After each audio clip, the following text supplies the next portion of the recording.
সেনাবাহিনী ছাড়া বাংলাদেশে কি সুষ্ঠু নির্বাচন সম্ভব? বাংলাদেশের সাধারণ নির্বাচনে সেনা মোতায়েন একটি আলোচিত ইস্যু। বাংলাদেশে সেনাবাহিনী প্রায়শই রাজনৈতিক স্থিতিশীলতার জন্য নিরাপত্তা বা সাপোর্ট হিসাবে নির্বাচনগুলোতে উপস্থিত থাকে। প্রধান কারণ হল রাজনৈতিক সহিংসতা, সংঘর্ষ এবং প্রতিপক্ষ দলগুলোর মাঝে উত্তেজনা কমানো।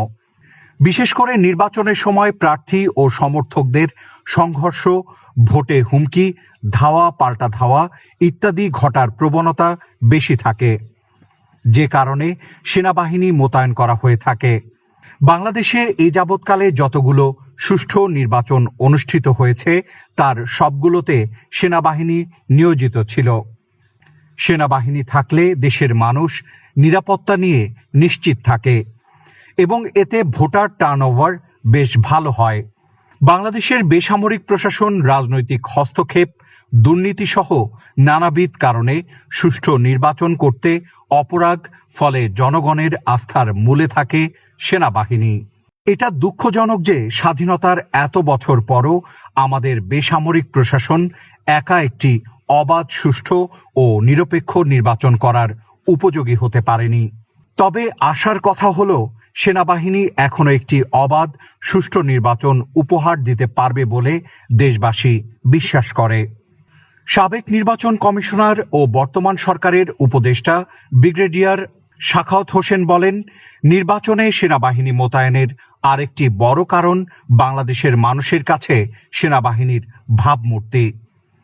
বাংলাদেশের মানুষ সেনাবাহিনীকে নিরপেক্ষ বাহিনী হিসাবে মনে করে এবং তাদের উপস্থিতিতে মানুষ নিরাপত্তার বিষয়ে আস্থা পায় বলে মন্তব্য করেন তিনি।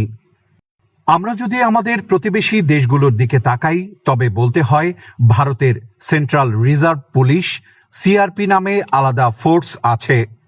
নির্বাচনের সময় তারা প্রাদেশিক পুলিশের চেয়ে বেশি ক্ষমতা রাখে এবং তারা সরাসরি নির্বাচন কমিশনের অধীনে চলে আসে। কিন্তু বাংলাদেশের ক্ষেত্রে পুলিশ ফোর্স নির্বাচন পরিচালনাকারী সরকারের অধীনে থাকে।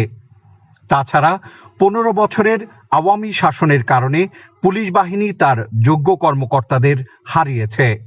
5ই আগস্টের পর থেকে বহু পুলিশ পলাতক। আনসার বাহিনী প্রয়োজনের তুলনায় অপ্রতুল। অপরদিকে বিজিবি সীমান্ত রক্ষায় নিয়োজিত। ফলে দেশে নির্বাচন শুধু পুলিশ ও আনসার কিংবা বিজিবি দিয়ে সম্ভব নয়। তবে ইন্টারেস্টিং বিষয় হলো বাংলাদেশের আইনে নির্বাচনে সেনা মোতায়েনের কোনো ধারা নেই। বিদ্যমান আইনে আইন প্রয়োগকারী সংস্থার সঙ্গে সংজ্ঞায় বলা আছে, আইন প্রয়োগকারী সংস্থার অর্থ হলো পুলিশ বাহিনী, armed police battalion, rapid action battalion, answer বাহিনী ব্যাটালিয়ন, বর্ডার গার্ড বাংলাদেশ এবং কোস্ট গার্ড বাহিনী। সুষ্ঠু নির্বাচন করার লক্ষ্যে 2001 সালে আরপিওতে আইন প্রয়োগকারী সংস্থার সংজ্ঞায় সশস্ত্র বাহিনীকে যুক্ত করা হয়েছিল। এই বিধানটি 2008 সাল পর্যন্ত ছিল। পরবর্তী সময়ে আওয়ামী লীগ সরকারের আমলে 2009 তাদের অশুভ উদ্দেশ্য হাসিলের জন্য এই আইনটি বাদ দেওয়া হয়। আইনে সশস্ত্র বাহিনী সংজ্ঞাভুক্ত না থাকলে নির্বাচনে সেনা মোতায়েনের বাধ্যবাধকতা থাকে না। কিন্তু গত 3টি নির্বাচনের আগে অংশীজনদের সঙ্গে সংলাপে অনেকেই সশস্ত্র বাহিনীকে আইন প্রয়োগকারী সংস্থার সংজ্ঞায় অন্তর্ভুক্ত দাবি জানিয়েছিল। 3টি নির্বাচনে সেনাবাহিনী টহলরত ছিল, কিন্তু আদতে তাদের স্ট্রাইকিং ফোর্স নাম দিয়ে ভোট কেন্দ্রের বাইরে নির্বাচন থেকে দূরে রাখা হতো।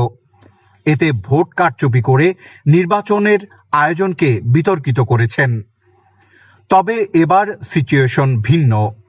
বর্তমান সরকারের দল নিরপেক্ষ চরিত্রের কারণে সবাই আশা করছে সরকার সেনাবাহিনীর সহায়তায় একটি চমৎকার নির্বাচন উপহার দেবে। তবে এখানে রাজনৈতিক নেতাদের সদিচ্ছার ভূমিকাও গুরুত্বপূর্ণ। বাংলাদেশের রাজনীতিতে প্রতিদ্বন্দ্বী প্রার্থীদের মধ্যে পেশিশক্তির প্রতিযোগিতা, ভোট কেন্দ্র দখল ও ব্যালট বক্স ছিনতাইয়ের চেষ্টা নতুন কিছু নয়। যে কোনো উপায়ে নির্বাচনে বিজয়ী হওয়ার প্রবণতা এখানে আগেও ছিল, সামনের নির্বাচনে থাকবে বললে ভুল হবে না।